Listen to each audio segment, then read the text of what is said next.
Hello everyone and welcome back to another Figurehead Reviews video. And today I wanted to go over kind of what I've been doing with some of my time off here and what I spent some of my stimulus money on. If you can't tell here by all these gray pieces, I got myself a 3D printer specifically in mind for some action figure accessories. And I kind of want to go over the stuff that I've made already and some stuff that I'm thinking about doing. So yeah, let's just kind of cut in here and we'll get some close-ups here so you can see the quality on these prints. And I'll go over what I used to make them and what kind of printer I got.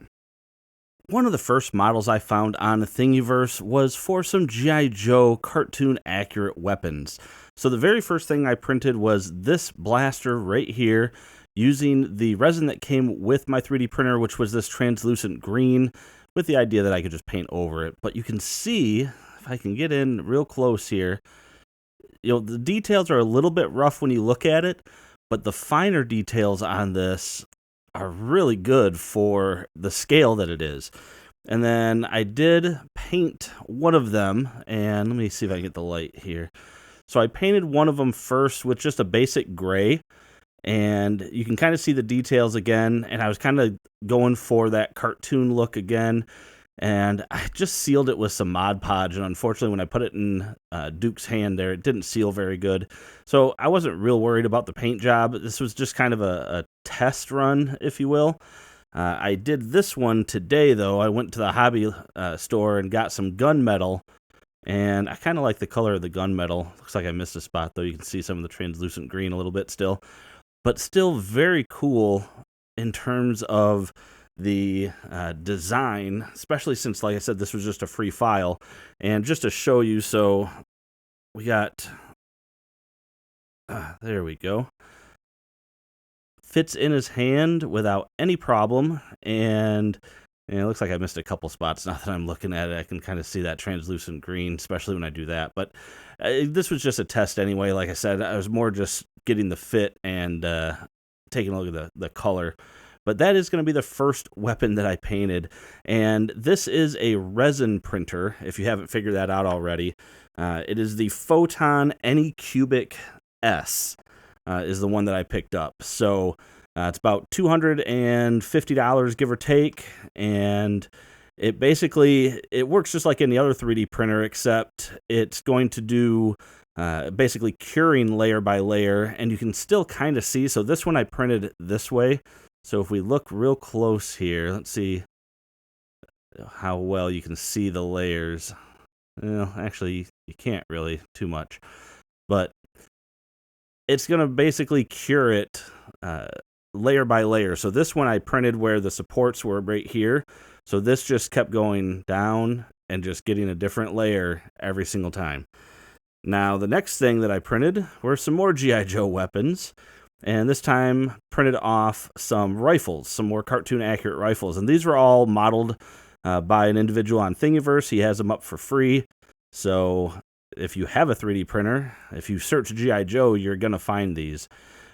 With the resin printer, you have to have supports for how it prints, and you have to figure out, I won't go into the details of how to figure out how to print, but I did have some supports here on the top that you can see I have not sanded down or anything. So it's a little bit dirty there, but not bad. And then just to show you one that I painted today here in Duke's hand.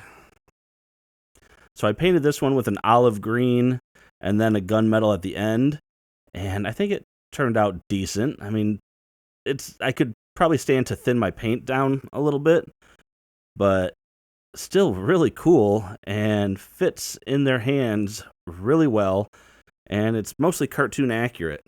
Let me adjust the camera here. There we go. Mostly cartoon accurate. So I like this. I like it a lot.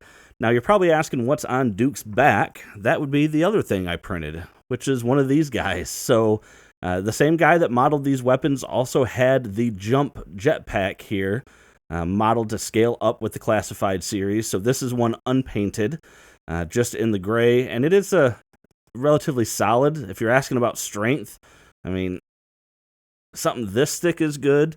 You know what? Let's do a strength test here. So this is one of the pistols. So, oh, No, there it goes. So, I mean, it broke at the barrel, but yeah, so any additional thickness, though, and you're pretty good. I printed 10 of these, so I'm not really worried about breaking this one. But yeah, so strength test, pretty solid. One thing, I didn't get the peg there to print properly, but the good news is it still holds secure. But again, if you just want to see the detail of the print, now there was a little bit of where the layers, I think they call it delaminating, but either way, the layer was starting to split. You can see on a couple spots, so I probably should have added some supports in this corner and that corner, but it's hardly noticeable in all honesty. But I took some time today and decided to paint one of the Jetpacks. Now, this particular one I didn't notice until after I had painted. Actually, one of the layers did a little bit of a layer shift, and you can see it even is a little bit crooked when you compare to the other ones. But I just painted this. I am usually not very good painting, but I'm actually really proud of how this came out. I didn't paint the peg for obvious reasons, but did a little dry brushing and a little bit of wash on it. And then just to see, it does peg right in. I painted this one as well today. So I printed 4 of the jump packs, and it fits in quite snugly, actually. So, no, I mean, obviously you're not going to be shaking it, but it fit in quite nicely. And I think it looks really cool. You know, you get a Jetpack there for, I mean, it's obviously this one was modeled after G.I. Joe's, but if I wanted to put this on a Marvel Legends, I probably could. So, but yeah, and then this is just regular acrylic. So, didn't do anything special as far as the paint goes. Really, I just wanted to kind of try my hand at painting. These ones I printed like this, so the supports were right there. And you can see some of the remnants of some of the supports. So not too bad, though. I didn't use supports anywhere else. Like I said, I probably should have on that peg just to get the top portion there looking a little bit better, but no big deal. Next, I printed this thing, and you might be wondering what this is. I mean, maybe you're not because it says Spawn right on it.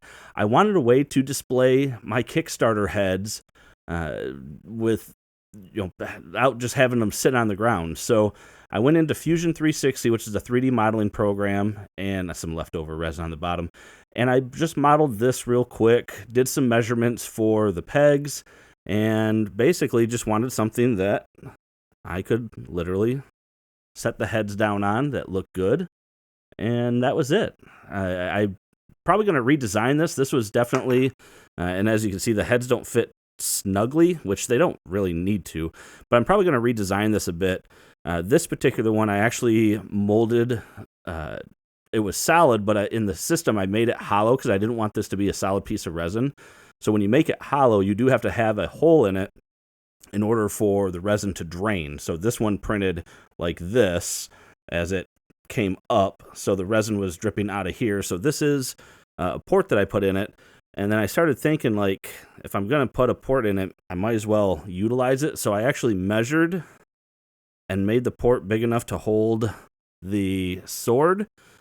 I'm not thrilled with how that looks, of course, and it's wobbly and whatnot. But I think I'm on to a way that I might want to display these. So, and then all I did there, that's just some red acrylic paint there.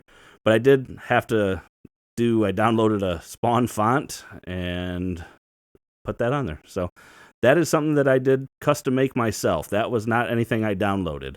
But I think it's pretty cool. And eventually, like I said, I might want to make it bigger. Something, I don't know, but it works as it sits now, displaying the heads upright, and it looks good. Now, lastly, some Marvel Legends. So specifically this guy, Spider-Man Noir and his sci-fi space guns. I decided that I wanted I'm looking for him. I wanted some revolvers for him.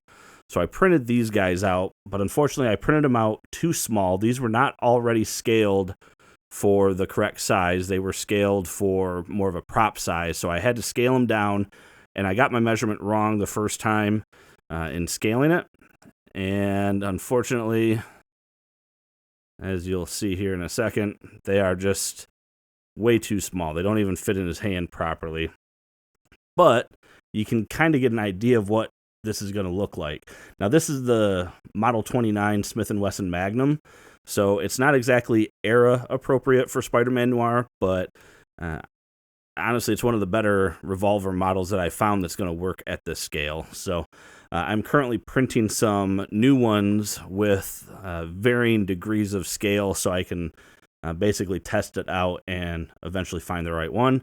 And then I'll probably paint this with that gunmetal and then paint the handle either brown or black. So, but yeah, that's really it. Some cool ideas for 3D printing, and I have some more plans to 3D print some more accessories. But there's a lot of cool free models out there, and I really like this. I'm going to have Duke set up for sure now, jetpacking across on my diorama. Well, not diorama, but my display, because I think that just looks awesome, and I am impressed with my painting skills. I think that looks pretty decent. So, but that is it, everyone. I just wanted to show off some cool things that you can do with a 3D printer. Like I said, I got the Anycubic Photon S resin printer. There's plenty of videos out there that will talk more about the printer. This, obviously, I just wanted to show some of the things that you can do with it. So, but anyway, that is it for now. I'm going to have some more figure reviews up soon, so stay tuned for that. If you like this video, make sure to hit that thumbs up. Subscribe for, well, content like this and reviews. And as always, thanks for watching my videos, and have a great day.